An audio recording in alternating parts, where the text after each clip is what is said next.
altri due libri, Basilio Borgo, il numero 24 e il numero 25, quando saranno presentati? Allora, il numero 24, che sarebbe questo di qua, sarà presentato venerdì, ora in questa settimana, il 25 di gennaio alle ore 17 presso la Biblioteca Comunale.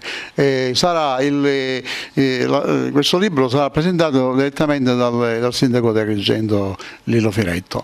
Poi, mentre l'altro, che sarebbe il ritorno del gigante, e il campionato, il 2015-2016, il primo anno di Lega Pro, è dedicato specificamente a Pino Rigoli e Dario Scossa, che sono stati i veri artefici della salvezza dell'Agras. Quindi sono ravvicinati perché sono partito, perché dovevo farne uno per Natale, però non l'ho potuto fare, quindi sono ravvicinati. Comunque spero di farne uno al mese, un mensile. Sarà piacevole rivedere Rigoli all'Esseneto, ma sarà triste anche ricordarsi dell'Agragas?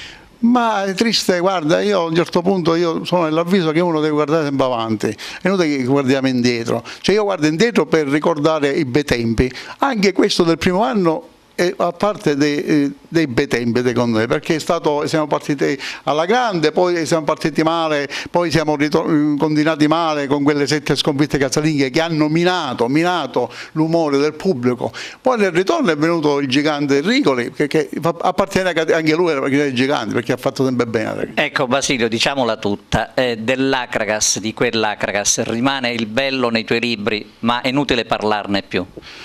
Ma io sono sempre speranzoso, oddio, devo pensare una cosa, che io sono tornato all'Esseto dopo 20 anni, perché eccellenza io manco sapevo cos'è eccellenza, l'ho conosciuta molta gente che si chiama Promozione nel 77-78 e poi noi abbiamo subito camminato e poi siamo fatti una grande risalita. E purtroppo dopo gli anni 60 là c'è questo vizio che risale e poi scompare subito, perché non c'è la mentalità, cosa che c'era negli anni 60.